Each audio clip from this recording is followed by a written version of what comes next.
Un mensaje para hoy. Un mensaje para hoy. Hay gente que no le sirven a Dios y sirven en otras áreas seculares y utilizan esos dones para servir a personas que les piden sus servicios. ¿Puedes decir que eso es algo completamente que viene del diablo? Todo buen don y toda buena dádiva viene de Dios. ¿Qué ocurrió? Que la persona menospreció esos dones o los quiso utilizar de la manera equivocada y de la manera incorrecta. Recordemos eso también, que todo buen don, toda buena dádiva, todo lo bueno viene de Dios. El ser humano lo puede hacer corrupto de la manera en que use ese don que recibió de Dios. Entonces, creemos que son 8 visiones y mencioné brevemente las voy a mencionar aquí porque ya hablamos sobre ellas. La primera visión, que se encuentra en el capítulo 1, creo que ahora les estoy dando el capítulo y el versículo. La primera visión, que es la línea de medir o una plomada, está hablando de la reconstrucción de esa ciudad de Jerusalén que va a ser construida durante este tiempo, que será una ciudad que no tendrá muros, no estará amurallada. Y aquí él ve esa plomada, esa línea de medir. Capítulo 1, verso 16. Él también ve 4 artesanos o 4 carpinteros. Y esa visión usted la encuentra en el capítulo 1 y verso 20. Recuerde, estamos hablando aquí de reconstrucción, restauración y reconstrucción. Algo así como lo que ocurrió en los días de Zorobabel, Esdras y Nehemías, ¿no? Pero también es una profecía de doble enfoque, hablando entonces de la reconstrucción y la regeneración del reino milenial. ¿Está conmigo? Son entonces 70 años allá después que regresaron del cautiverio y ahora antes de comenzar los 1000 años con Cristo, el Hijo de David. La visión número 3 es los planos de Jerusalén. Alguien va y toma medidas de la ciudad y establece unos planos de cómo esa ciudad va a ser construida, y ahí es donde encontramos que la ciudad no tendrá vallado, no tendrá muros. ¿Está bien? Y está en capítulo 2 de Zacarías, verso 2. La restauración del sacerdocio levítico, y ahí vemos la restauración de Josué, tipo de Jesucristo, y de hecho de los lomos de Josué Dios nos trajo también al Mesías, a Jesús, el Hijo de David. Entonces vemos la restauración de ese sacerdocio levítico, pero ahí podemos ver también cómo se nos explica y se nos da a entender que ese sacerdocio y esa restauración del culto, las fiestas, las libaciones, los sacrificios de animales, la sangre de los animales y todo eso tendrá un valor más bien, como les dije anteriormente, un valor simbólico. ¿Está conmigo? Lo que va a ocurrir aquí durante el milenio, referente al culto a Dios, las fiestas, como lo hacían antes los judíos, el sacrificio de los animales. Realmente van a sacrificar animales, van a derramar sangre de animales, van a haber libaciones, van a haber ofrendas, y se va a celebrar la fiesta de los tabernáculos. Todo eso se va a celebrar, pero tendrá un valor simbólico. ¿Por qué les dije? Porque ya la sangre del cordero fue derramada y él estará sentado en el trono. Así que esto que se va a hacer aquí va a ser en base a la obediencia. Tiene un significado, tiene un propósito. Número 1, que la sangre de Cristo no iba a ser derramada otra vez. Son las personas que entren, van a tener la oportunidad de creerle a Jesús en base a la obediencia, si suben a Jerusalén o no suben a celebrar las fiestas y todas las cosas y las ordenanzas que Dios les ha dado. No porque eso los puede salvar. El único que los puede salvar sigue siendo Jesús y la sangre de Cristo. ¿Está conmigo? Ok, pero vale la aclaración. Ahora, la visión número 5, vimos, o él ve el ministerio de los 2 olivos. Y esto es interesante porque esos 2 olivos aparecen también en el libro de Apocalipsis, donde en la primera mitad de la última semana o la semana 70. Esos 2 olivos son los que estarán trabajando en el nuevo templo, en el tercer templo. ¿Está conmigo? Pero esos dos olivos, esos dos personajes serán asesinados después de 3 años y medio. Esos son los que resucitarán después de 3 días y medio. Ahora, ¿qué es lo que ocurre con Zacarías? Que Zacarías ve a esos dos olivos también ministrando, ¿dónde? En el milenio de Cristo Jesús. Vemos entonces a los dos olivos en la primera mitad de la última semana y los volvemos a ver durante el milenio. Y les hablé y les dije, los olivos significan la unción. Es la gracia también de Dios, la unción para que el corazón de los padres se vuelva a los hijos y el corazón de los hijos se vuelva a los padres. ¿Está conmigo? Es lo que hace que puedan mirar al que traspasaron. La unción de los olivos es lo que va a hacer que las personas que están en el milenio de Cristo tengan la oportunidad de creerle a Dios por lo que Él es. Jesús de Nazaret sentado en su trono en Jerusalén durante el milenio. Y recuerde que durante este milenio el dragón y la serpiente antigua, ¿dónde estará? Atado. ¿Estará atado dónde? En el corazón de la tierra. El anticristo y el falso profeta no fueron lanzados a la tierra, al corazón de la tierra. El anticristo y el falso profeta fueron lanzados a un lago de fuego. Pero el dragón y la serpiente antigua fueron encerrados, o es encerrado, es la misma persona, en el corazón de la tierra. El diablo no estará tentando a nadie. Las personas tendrán su libre albedrío completamente. Ahora, en la visión número 6, él vio el libro de los castigos o el libro de la maldición, que está en el capítulo 5, verso 3 de Zacarías. Y explicamos esto también, como en base a la obediencia, toda desobediencia será escrita en este libro, un libro de 20 codos por 10 codos, que estará dándole la vuelta a la tierra como un satélite, ¿no? Pero es lo que dice la Biblia. En ese libro se va a escribir toda desobediencia y entonces habrá un castigo correspondiente basado en la obediencia o la desobediencia en este caso. Ahora, la visión número 7 es la tapa de plomo para tapar la maldad. Y esto, según la versión, ahí usted puede leer una olla, pero no es la olla. En la olla es que se va a esconder o se va a depositar la maldad. ¿Cuál es la maldad? La maldad es la inclinación que hoy conocemos. La maldad es el deseo de los ojos que hoy conocemos como humanos. Eso será echado dentro de un almud. Es una de las palabras que algunas versiones utilizan. La maldad, la inclinación, será encerrado dentro de un almud, dentro de un efa, y se le pondrá una tapa. Pero esa tapa es peculiar, porque esa tapa, dice la Biblia, no es cualquier tapa. Es una tapa de plomo. Y nosotros sabemos científicamente que los rayos X, por ejemplo, que se utilizan para mirar más allá de una pared o más allá de un objeto. Cuando tú pasas por los chequeos del aeropuerto, rayos X te miran completamente. ¿Sabe que los rayos X no pueden penetrar el plomo? ¿Hay aquí alguna coincidencia de que esta maldad, este pecado tiene que ver con la visión, con los ojos? Y será una tapa de plomo que bloqueará esa visión, como los rayos X son bloqueados con el plomo. Ahora, esa es una de las visiones que ve Zacarías cuando él comienza entonces a reunir toda esta información y a escribirla en el comienzo de su libro.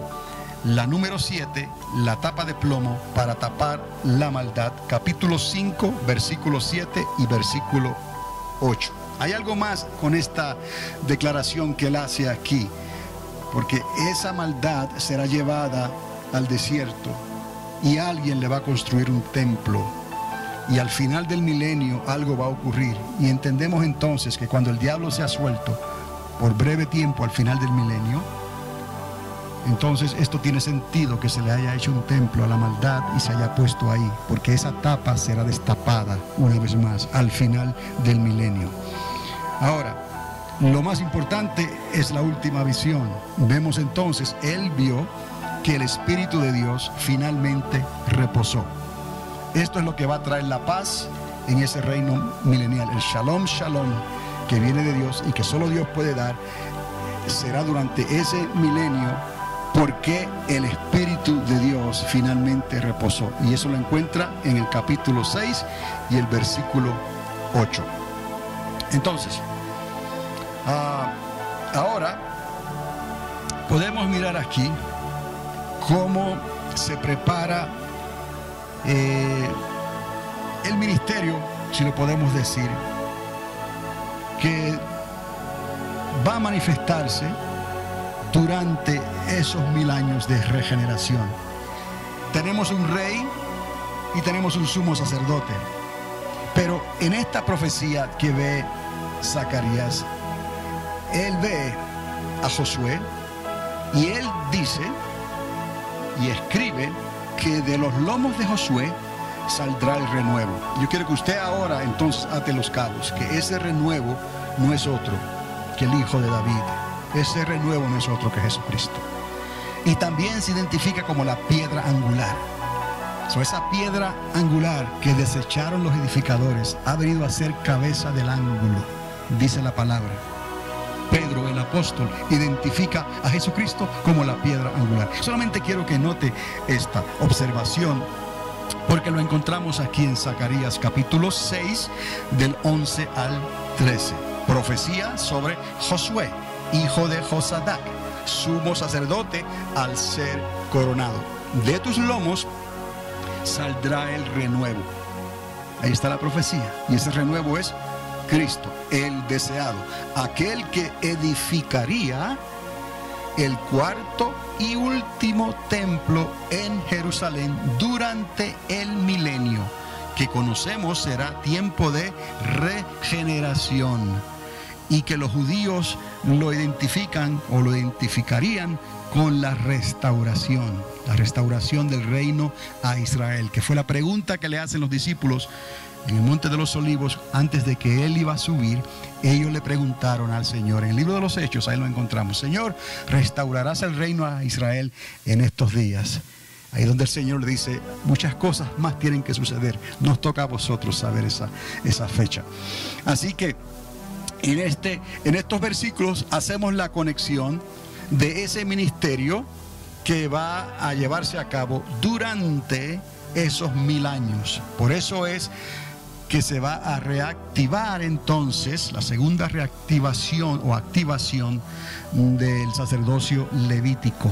Y comienza Israel a servir a Dios en una misma plataforma que no es nueva para ellos, porque el templo no es nuevo para ellos, los sacrificios de animales no serán nuevos para ellos, las fiestas no serán nuevas para ellos. La única diferencia es que Jesús mismo estará sentado en su trono y se estará celebrando la fiesta de los tabernáculos. ¿Por qué es importante entender la fiesta de los tabernáculos?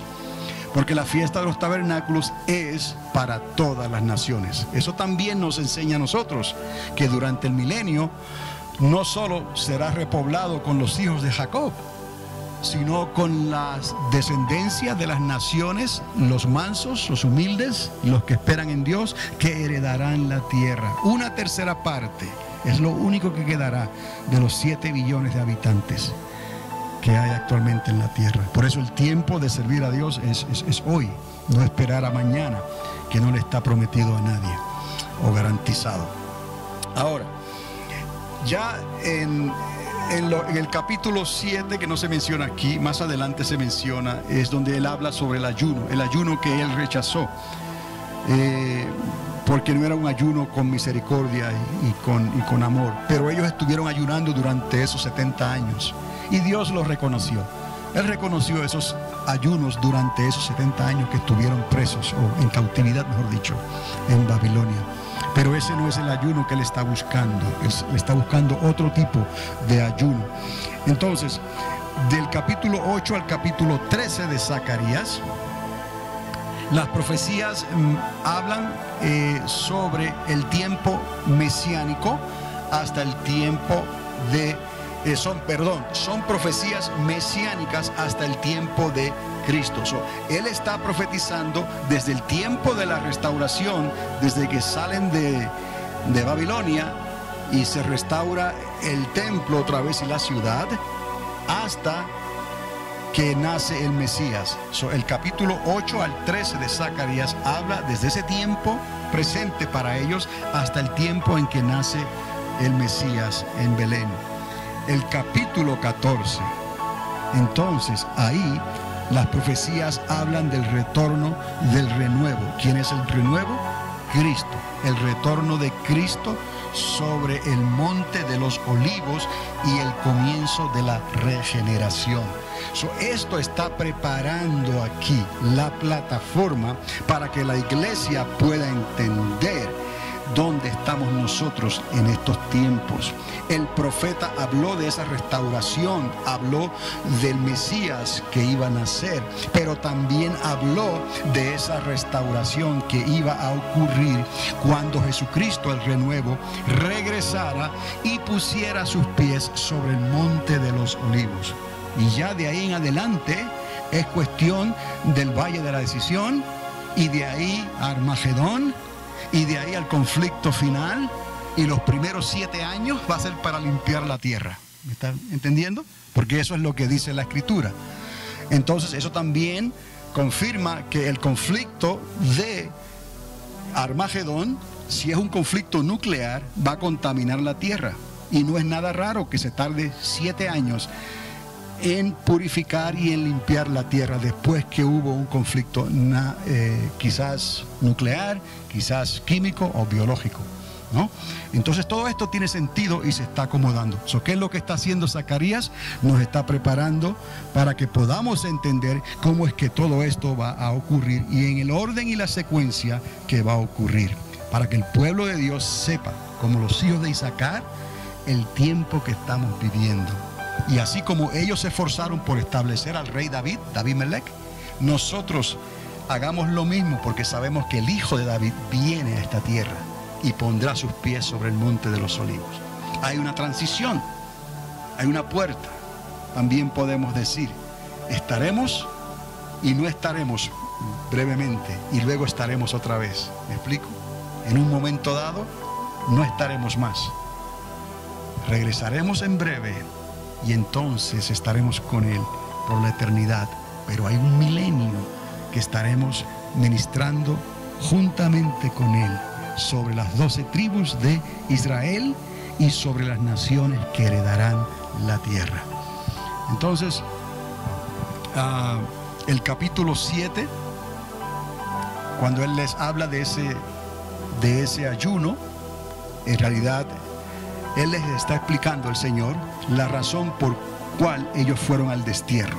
¿Por qué se taparon los oídos? No escucharon la voz de los profetas, y Él permitió que Nabucodonosor los llevara al cautiverio por 70 años. En el capítulo 8 de Zacarías encontramos entonces la reedificación de la ciudad.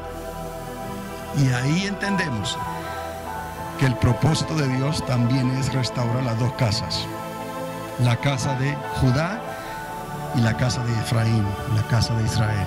Hará que 10 gentiles se tomen del talit, el manto de un judío, porque sabrán que Dios está allí. Escuchamos esas referencias aquí y allá, y a veces no sabemos lo que se está diciendo.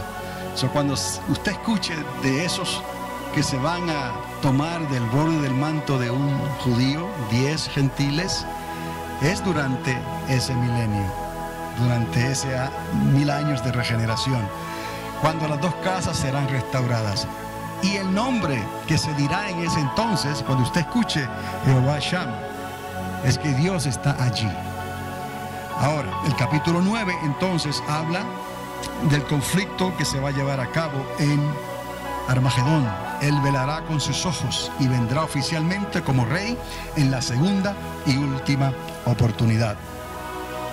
El capítulo 10 de Zacarías: el Señor gradualmente haría regresar a las dos casas, la casa de Judá y la casa de Efraín.